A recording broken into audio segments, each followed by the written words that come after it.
It's me, Lisa T, coming at you with some positive energy, reading The Language of Letting Go by Melody Beattie. So, we are reading, I'm catching up, right? 21, 22, detached, August 21. It's today the 22nd, yes. Also, I'm doing yesterday's. August 21, detaching in relationships.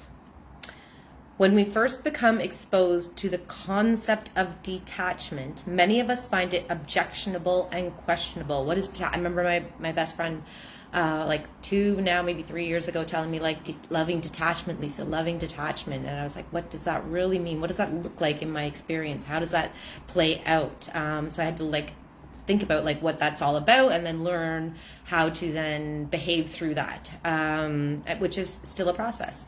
So we find it objectionable and questionable because and so I found that too, like detach, like what loving detachment, what does that mean? What does that look like? That sounds like pushing away. I don't want to do that.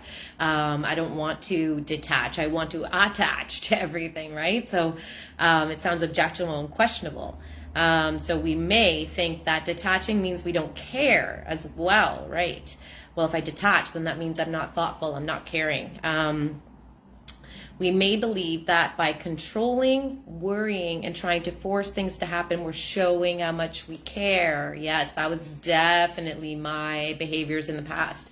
I thought if I do this, it'll show how much I care. And that's a huge codependency thing. Well, if I think of them more than I think of myself, then that'll show how much I care. But where's the short circuit there? After all these readings I've done with you, we forget about ourselves, and we can't give away what we don't have if we don't have patience with ourselves and thoughtfulness with ourselves and self-love. Then we can't give that away. We can't have patience and love, true love for others.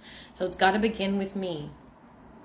So we may believe that controlling, worrying, and trying to force things to happen, that with doing that, we're showing how much we care. We may believe that controlling, worrying, and forcing will somehow affect the outcome we desire. Well, if I control it, then I can make it the outcome the way I want it, right?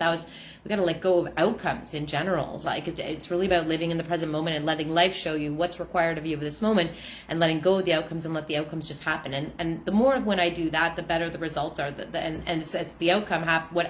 What happens is the outcome ends up making me feel good. I think that this outcome I'm planning it in this present moment.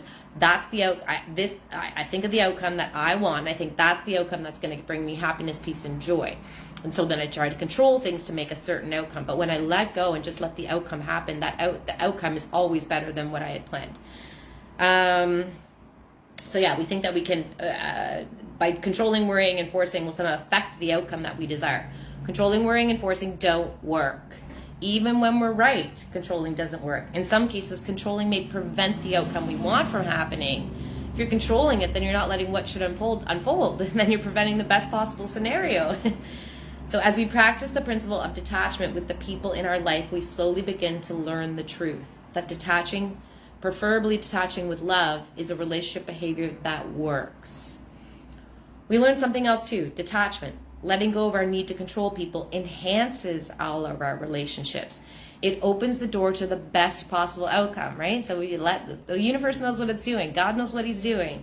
Get out of the way. Get out of your own way out. I'm my own worst enemy in so many situations. I was just going through a few days of experiencing some intense emotions, and I could see that the past was my past behaviors were wanting to inflict into my new present circumstances. Grief is a big thing, and I'll turn on myself, and I become my own worst enemy, and I think that I've done something wrong because the outcome doesn't look the way I want it to. So I must be bad. I must have done something wrong because it's not making me feel good. But it's just grief, and it's just loss, and it's just these are just emotions. It's life unfolding as it should. The more I get out of the way, the better. And the more I don't beat on myself for outcomes, just let it all happen, also the better. So, so we learned something else too. Detachment, letting go of our need to control people, enhances our relationship. It opens the door for the best possible outcome. It reduces our frustration level and frees us and others to live in peace and harmony. Detachment means we do care about ourselves and others. It frees us to make the best possible decisions as well. So if you're letting go of the outcome, then the decision you make now isn't to get that outcome, right? The decision you make now is the decision that's required of you in this moment. So you make a better decision, and you're making a decision from not from panic and fear where your frontal lobe is turned off and just your amygdala and your emotional center. You're not driven by emotion. You're driven by rational, good thinking. So it enables us, so when we detach, it enables us to set the boundaries we need to set with people. It allows us to have our feelings, to stop reacting and initiating a positive course of action. It encourages others also to do the same. Let it begin with me. Lead by example. Lead by example. So detachment also allows our higher power to step in and do the work. It gets you out of the way and lets life unfold as it should. Here's your prayer for today. Today, I will trust the process of detaching with love. I will understand that I'm not just letting go, but I am letting go and letting God. Let go and let God. Let go and let God. I'm loving others, but I'm also loving myself too. Most important. Thanks for watching. Love you all.